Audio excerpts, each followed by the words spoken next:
ORL, ophtalmologie et chirurgie maxillofaciale, ce sont les trois spécialités du pôle céphalique du nouvel hôpital Pierre-Paul Riquet. Une centaine de médecins et 240 agents sont désormais installés et accueillent les premiers patients dans l'établissement. Les consultations programmées ont été séparées des urgences pour une meilleure fluidité et le nombre de lits a été réduit. On va avoir des hospitalisations plus courtes, avec une ambulatoire qui va se développer, ce qui va être un confort à la fois pour les malades et pour les chirurgiens.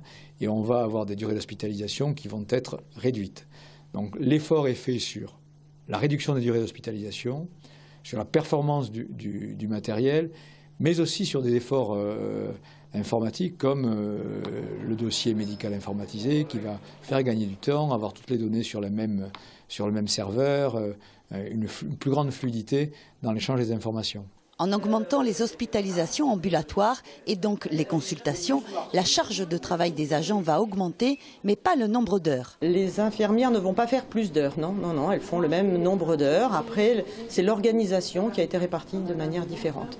Et nous avons quand même gagné du personnel en plus qui va arriver au mois de mai. Première impression positive du côté des patients, séduits par la modernité du bâtiment. C'est bien indiqué, c'est clair, c'est assez vaste. Pour se garer déjà, on est pas mal.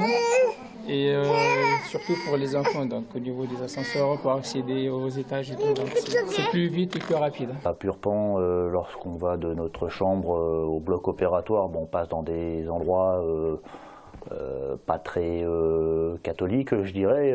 Et là, je pense que le fait que tout soit neuf, bien évidemment, ça sera dans de meilleures conditions et ça aide le patient dans son appréhension de l'opération. Dans quelques jours, c'est le pôle neurosciences qui commencera à déménager, suivi du pôle locomoteur à la fin du mois, unité qui regroupe la chirurgie orthopédique et traumatologique ainsi que la rhumatologie.